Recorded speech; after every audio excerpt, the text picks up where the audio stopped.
ఇప్పుడు ఫాల్ సీలింగ్‌లో అసలు ఏంటి మీ దగ్గర ఉన్నటువంటి ఎలా ఎలా చేపిస్తారు? ఏంటి? దాంట్లో ఏమేమి యూజ్ చేస్తారు? యాహ్! ఇది చాలా ఇంపార్టెంట్ క్వెషన్ అండి. చాలామంది అసలు ఫస్ట్ ఏది స్టార్ట్ జేయాలి అనేది. నేను మీ గురించే ఎగ్జాంపుల్ చెప్తాను. మీరు రీసెంట్‌గా ఒక 3 బీహెచ్‌కే ఫ్లాటో, 4 బీహెచ్‌కే ఫ్లాటో కొనుక్కున్నారు అనుకుందాం ఎగ్జాంపుల్.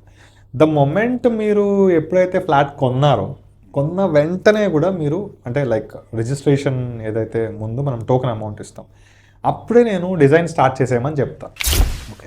సో, నేను ఎందుకని ఈ మాట చెప్తానంటే, అది ఫినాన్షియల్ పార్ట్ వచ్చినప్పుడు మీకు డెఫినెట్‌గా ఫుల్ ఎక్స్‌ప్లెయిన్ చేస్తాను. ఎప్పుడైతే మీరు డిజైన్ కన్ఫర్మ్ చేసుకుంటారో ఫాల్ సీలింగ్‌కి, డిజైన్ కన్ఫర్మేషన్ అయిన వెంటనే అంటే ద మొమెంట్ మీరు అడ్వాన్స్ టోకెన్ ఇచ్చిన వెంటనే డిజైన్ కన్ఫర్మేషన్ అయిపోతది. డిజైన్ కన్ఫర్మేషన్ అయిన వెంటనే నేను ఫాల్ సీలింగ్ ఛానల్స్ గానీ, బోర్డ్స్ గానీ అంటే ఫాల్ సీలింగ్ ఎక్కువ రెండే 2 మెటీరియల్స్ యూజ్ చేస్తారు ఎక్కువ. అంటే ఇప్పుడు వచ్చిన ఫ్యాన్సీ మళ్ళీ ప్రొఫైల్స్ అని అవని ఇవి అవి డిఫరెంట్. బేసిక్ మెటీరియల్స్ అయితే పిఓపి ఉంటుంది అంటే జిప్సమ్ బోర్డ్ కానీ పిఓపి కానీ ఇవి 2 బాగా స్కిల్గా కావాలి నాకు పర్లేదు మంచి మంచి ఆర్టిస్టులను తీసుకొచ్చేయండి అన్నప్పుడు ఏమైందంటే ఫాల్స్కి మనం రాజస్థాన్ నుంచి తీసుకొచ్చి డిజైన్స్ చేపిస్తాం. లేదండి నాకు ప్లెయిన్ ఉండాలి చాలా నీట్ లుక్ ఉండాలి అల్టిమేట్ ఫినిష్ ఉండాలి అనుకున్నప్పుడు బోర్డ్స్ ఎక్కువ యూస్ చేస్తాం. అయితే బోర్డ్స్ కూడా నేను ఎక్కువ బ్రాండెడే యూస్ చేస్తాను. థిక్నెస్ కూడా బాగుంటుంది. ఛానల్స్ కూడా జేఎస్డబ్ల్యూ కొంచెం టాటా అట్లా మంచి మంచి బ్రాండ్సే యూస్ చేస్తాను. అంటే రస్ట్ ప్రూఫ్ అనమాట. దానికి వాడే నేను ప్రొఫైల్ లైట్స్ కూడా సేమ్ ఇందాక నేను మీతో స్టార్టింగ్లో అన్నాను ఎక్కువ ఫిజిక్స్ అప్లై చేస్తాను అండి నేను. ఏంటంటే ప్రొఫైల్ లైట్స్కి చిన్న చిన్న హోల్స్ పెడతా ఉంటాను బ్యాక్ సైడ్ కూర్చోబెట్టే గ్రూవ్స్. ఎందుకని హోల్స్? నన్ను అందరూ ఇదే అడుగుతున్నారు ఇదేదో వాల్వో కార్ పేటెంట్ లాగా నీకేమన్నా స్పెషల్ పేటెంట్ ఉందా అని. యాక్చువల్గా సేమ్ వాల్వో కార్ కూడా వాళ్ళు అంటే వాల్వో కంపెనీ కూడా వాళ్ళు స్టార్ట్ చేసేటప్పుడు సీట్ బెల్ట్ అనేది అడ్వాన్స్ ఫీచర్ సేఫ్టీ కోసం.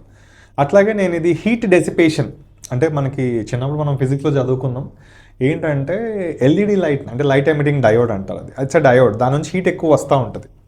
సో ఆ హీట్ బయటకు వెళ్ళడానికి వేరే ఆప్షన్స్ ఏమి ఉండవు. వాళ్ళు అల్యూమినియం ప్రొఫైల్ గ్రూవింగ్ ఇస్తారు కానీ దానికి మనం చిన్న చిన్న హోల్స్ పెడితే ఆ హీట్ దాంట్లోంచి బయటకు వెళ్ళిపోతాం. ఎందుకంటే బోర్డ్ మనం చిన్నప్పుడు చదువుకున్నదే స్కూల్లో వుడ్ కానీ బోర్డ్స్ కానీ ఇవి బ్యాడ్ కండక్టర్స్ ఆఫ్ హీట్ అంటారు. అంటే అవి హీట్ తీసుకోవు.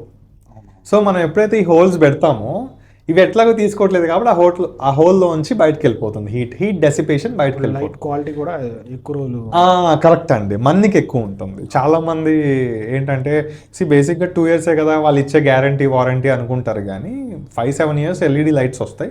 ఇలా చేయడం వల్ల ఇంకొక 3-4 years లైఫ్ ఎక్కువ ఉంటుంది. అది నా మెయిన్ ఇంటెన్షన్. అందుకే నేను చాలా వరకు చాలా కేర్ఫుల్గా ఇట్లాంటివన్నీ చూసుకుంటూ ఉంటాను. ఇంక్లూడింగ్ వైర్ కూడా నేను జాయింట్స్ అయినండి. Okay. It's very very very important. ఎందుకు మీకు 10 bundles 15 bundles ఆఫ్ వైర్ అవుతుంది. దో మంచి పాలిక్యాబ్ ఫెనెస్టా హ్యావెల్స్ ఇట్లాంటి బ్రాండ్లు వేస్తారు కదా మీరు వైరు. కానీ ఎందుకు అంత మాకైతే అంత పడదని చాలామంది ఇంటీరియర్స్ వాళ్ళు అడిగినవి ఉన్నాయి. ఎలక్ట్రీషియన్స్ కూడా చెప్పిన వాళ్ళు ఉన్నాయి. ఇక్కడ ఏంటంటే నేను జాయింట్స్ ఎందుకు అవాయిడ్ చేస్తానంటే మనం జాయింట్స్ ఎప్పుడైతే ఎక్కువ వేస్తానికి ట్రై చేస్తామో ప్రొఫైల్ లైట్స్ కానీ చాలా డెలికేట్గా ఉంటాయి. సో ఇక్కడ ఫైర్ కానీ ఇవి కానీ స్పార్క్స్ ఏమన్నా వచ్చినా కొంచెం ఎక్స్పోజర్ ఎక్కువ అయ్యే ఛాన్సెస్ ఉంటాయి. లోపల ఉంటాయి కాబట్టి మనం చూడలేం. అందుకు నేను చాలా వరకు జాయింట్స్ ఎంకరేజ్ చేయను. అఫ్కోర్స్ నాకు మెటీరియల్ ఎక్కువ అవుతుంది బట్ డ్యూరబిలిటీ ఉంటుంది. ఇక్కడ మీకు జాయింట్స్ లేవు కాబట్టి చాలా పాసిబిలిటీ ఆఫ్ స్పార్క్స్ అనేవి చాలా తక్కువ ఉంటాయి. ఎస్పెషల్లీ లైట్స్ ప్రొఫైల్ లైట్స్ కానీ గ్రూ లైట్స్ కానీ ఇంకా సీలింగ్ లైట్స్ కానీ. సీలింగ్ కూడా నేను కట్ చేయించేటప్పుడు ఇప్పుడు బయట వాళ్ళకన్నా కూడా నేను ఎక్కువ స్కిల్డ్ ఎలక్ట్రీషియన్స్ని యూస్ చేస్తాను.